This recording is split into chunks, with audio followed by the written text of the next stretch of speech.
হরে কৃষ্ণ। সকলে কেমন আছেন? আশা করি ভালো আছেন। গীতা জয়ন্তী উপলক্ষে গত শুক্রবার জাগ্রত ছাত্র সমাজের আয়োজনে অনুষ্ঠিত হয়ে গেল গীতা পারায়ণ। জাগ্রত ছাত্র সমাজের 18 জন ছাত্রছাত্রী 18 অধ্যায় গীতা পাঠ করেছেন।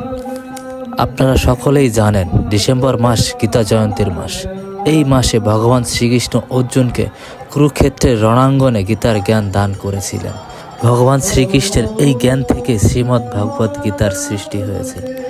এই গীতা জয়ন্তী উপলক্ষে প্রতি বছর জাগ্রত ছাত্র সমাজ আয়োজন করে থাকে 18 অধ্যায় গীতা পাঠের। সকাল থেকে বিকাল পর্যন্ত জাগ্রত ছাত্র সমাজের ছাত্রছাত্রীরা 18 অধ্যায়ের 700 শ্লোক পাঠ করে থাকেন। মজার ব্যাপার হলো, একটা অধ্যায়ের জন্য 2 থেকে 3 জন প্রতিযোগিতা করে থাকে। প্রতিযোগিতায় যারটা ভালো হয় তাকেই সিলেক্ট করা হয়। প্রথমেই শুরু হয় গীতা যজ্ঞ বা গীতা পূজা দিয়ে।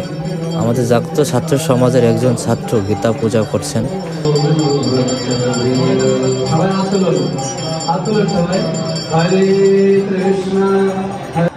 তারপরে হয় মঙ্গল আচরণ। 18 জন ছাত্রছাত্রী যারা গীতা জয়ন্তীতে অংশগ্রহণ করেছে তাদের নিয়ে এই মঙ্গল আচরণ করা হয়।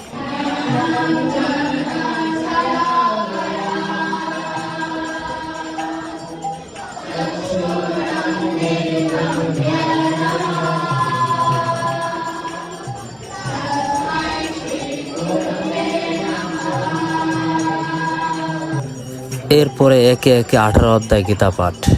18 জন ছাত্রছাত্রী এক এক অধ্যায় করে গীতা পাঠ করে থাকেন।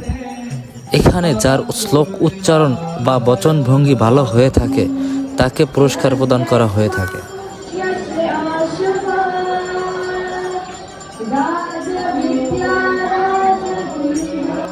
আকর্ষণীয় ব্যাপার হলো, এখানে কয়েকজন ছাত্রছাত্রী না দেখে মুখস্থ পাঠ করেছিলেন তাদের সিলেকশনের অধ্যায়গুলো।